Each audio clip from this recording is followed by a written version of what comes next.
Capítulo 786, sendo empurrado para baixo.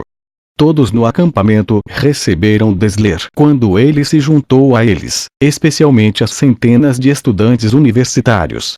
Sob a liderança de Louise, a pequena bruxa, os estudantes universitários levaram algum tempo e realizaram uma pequena celebração para Dessler. Como estavam na mesma faixa etária e todos passaram por momentos difíceis, essas crianças rapidamente se tornaram amigas. Eles se misturaram bem, e aplausos e risadas soaram no acampamento. A única coisa que os estudantes universitários não puderam aceitar imediatamente foi que a força de Dessler havia aumentado muito em pouco tempo. Agora mesmo, se esse garoto cego quisesse, ele poderia facilmente transformar pedras e espadas de ferro temperadas em pó sob sua poderosa energia espiritual. Seu poder era verdadeiramente insano. No entanto, como Dessler permaneceu na ilha desde sempre, ele não sabia nada sobre o mundo exterior e era puro como um pedaço de papel branco. Portanto, esses estudantes universitários puderam se sentir melhor consigo mesmos, pois eram mais experientes.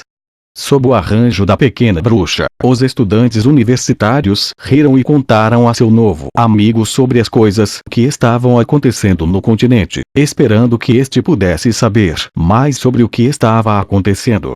Especialmente quando envolveu as histórias heroicas e lendárias do rei, todos os estudantes da universidade tentaram contar a Dessler sobre Fei. Essas histórias fizeram o sangue de Dessler ferver. Pela primeira vez, esse garoto descobriu que a figura poderosa que lhe deu uma segunda chance na vida era uma pessoa tão lendária que era quase capaz de qualquer coisa no mundo. Fei ficou feliz em ver essa cena animada. Era muito mais fácil se divertir com as pessoas da mesma faixa etária.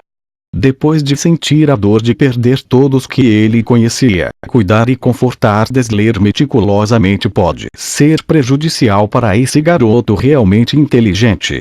Somente o riso e a aceitação das pessoas em sua faixa etária poderiam fazer com que esse garoto magro, porém resistente, esquecesse rapidamente a dor e se integrasse em sua nova casa, Chambord. O sol brilhava na ilha. Após uma noite de cuidadoso planejamento e montagem, os acampamentos das tropas de Chambord foram criados. Sob o sol, brilhos metálicos chocantes substituíram a grama verde, a praia branca e as montanhas gigantes. Todos os tipos de estruturas metálicas foram montadas pelos soldados de Chambord, formando os mecanismos de defesa. Depois de serem colocados nos locais apropriados, os oficiais de execução da lei de Chambord, vestidos com armaduras brilhantes, viajaram entre eles. A densa e leve sensação mágica permeava o ar, e mais de 50 bestas de segunda geração Dragonslayer estavam situadas ao redor dos acampamentos. As flechas que poderiam facilmente matar elites da classe Lua já estavam carregadas, e eles poderiam derrotar todos os inimigos que se aventurassem neste território. O equipamento e instalações militares em Chambord foram influenciados pelas ideias e conceitos que o rei trouxe de sua vida anterior na Terra. O reino de Chambord agora tinha sua própria fábrica subterrânea padronizada. Embora sua escala e capacidade fossem limitadas, era suficiente para a demanda de um pequeno reino como Chambord. Todas as armas e itens mágicos foram projetados pelo Laboratório dos Cientistas Loucos ou pela Universidade Civil e Militar de Chambord e foram testados e confirmados antes que os projetos fossem entregues à fábrica para produção em massa.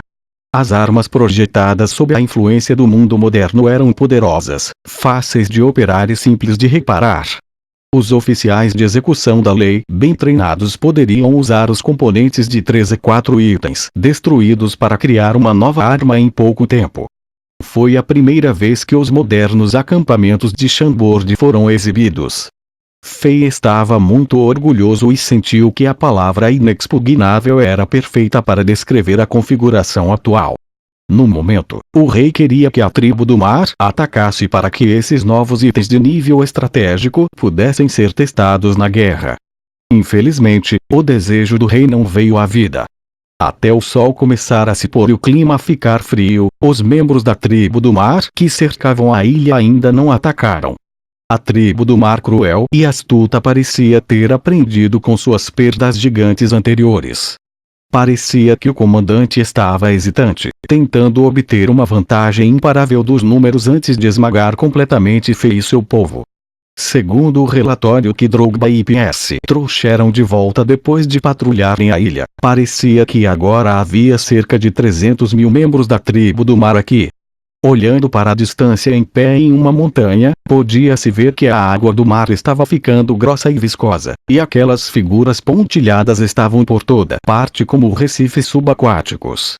Com tantas criaturas por perto, as ondas do mar perderam energia e o oceano parecia congelado. Era uma cena deprimente e sufocante. À noite, uma série de aplausos soou no acampamento de Chambord.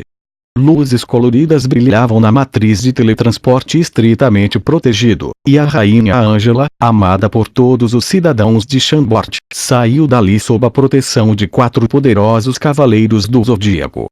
Em seu longo vestido azul celeste, ela desceu da matriz de teletransporte e entrou no centro do acampamento com um belo sorriso no rosto. A chegada da rainha impulsionou a moral dos soldados. De fato, alguns deles estavam ansiosos pela guerra. O que aconteceu com aquela vila sem nome já estava espalhado nos acampamentos, e o trágico final dos moradores irritou os soldados. Todos eles queriam dar um golpe destrutivo a esses bastardos da tribo do mar. Ângela veio aqui a pedido de Fei. O rei queria ver se sua rainha, que tinha a capacidade milagrosa de se comunicar com todas as bestas demoníacas, poderia domar esses membros cruéis da tribo do mar. Se ela fosse capaz de controlar os membros de baixo nível da tribo do mar, como aqueles animais demoníacos supremos de nível rei, então essa tragédia para os humanos poderia ser resolvida sem sacrifícios. No entanto, a tentativa falhou. Depois de tentar se comunicar com alguns membros de baixo nível da tribo do mar que foram capturados como sujeitos do teste, Ângela franziu a testa quando o medo e a dor apareceram em seus olhos.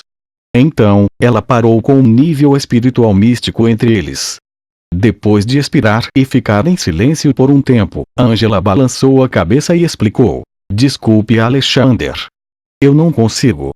A mente dessas criaturas está cheia de intenção assassina e pensamentos violentos. Não consigo acalmá-los. Ao contrário dos animais demoníacos em terra, eles não têm os lados gentis e pacíficos em suas almas. Eles estão famintos por sangue e estão prontos para devorar qualquer coisa. Eu não posso ajudá-los." Fei segurou a mão de sua linda esposa e disse a ela para não ficar desapontada. Então, ele acenou com a mão e alguns cavaleiros do Zodíaco se aproximaram e arrastaram aqueles poucos sujeitos de teste para fora da tenda.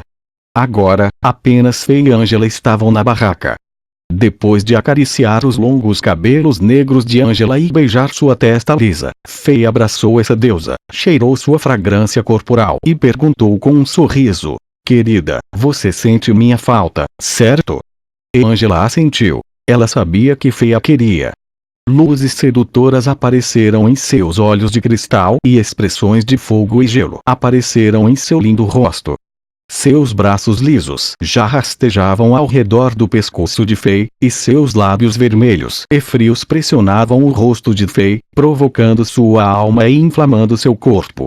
Antes que Fei pudesse dizer qualquer coisa, as mãos gentis de Ângela já pressionavam os ombros de Fei. O rei, que era quase invencível no mundo, foi empurrado para a cama assim,